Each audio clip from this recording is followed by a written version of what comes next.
বেশিরভাগ সময়ের জন্যই যখনই পটল চিংড়ি তৈরি করি মূলত আদা জিরে বাটা দিয়েই তৈরি করি, খুব একটা বিশেষ তেল ঝাল মশলা ব্যবহার করি না। তবে এক এক সময়তে একটু অন্যরকমভাবে খেতে মন চাইলে এই রকমভাবে তৈরি করে নিই, আর খেতে স্বাদটাও কিন্তু হয় বেশ ভালো।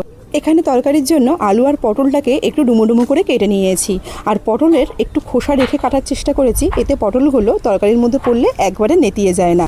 এরপর একটা বাটিতে 1 চামচ ধনে গুঁড়ো, 1 চামচ জিরে গুঁড়ো, পরিমাণ মতো লঙ্কার গুঁড়ো আর পরিমাণ মতো নুন আর হলুদ দিয়ে করতে হবে। মিক্স করে দাও।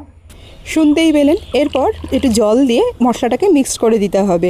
তা এক্ষেত্রে আমি মিক্স করার জন্য কিন্তু গরম জল ব্যবহার করেছি।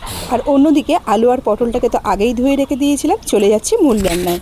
কড়াইতে পরিমাণ মতন তেল দিয়ে দিয়েছি, আর এক্ষেত্রে আগে থেকে যে কেটে রাখা পটলটা ছিল সেই পটলটাকে প্রথমে আগে ভেজে নেব।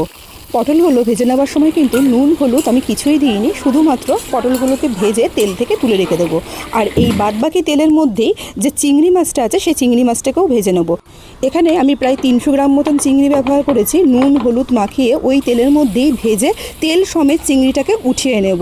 এক্ষেত্রে তেলটাকে কিন্তু পুরোপুরি নামিয়ে নেব, আর এই তেল সমেত চিংড়ি মাছটা পরে আমি তরকারিতে ব্যবহার করব।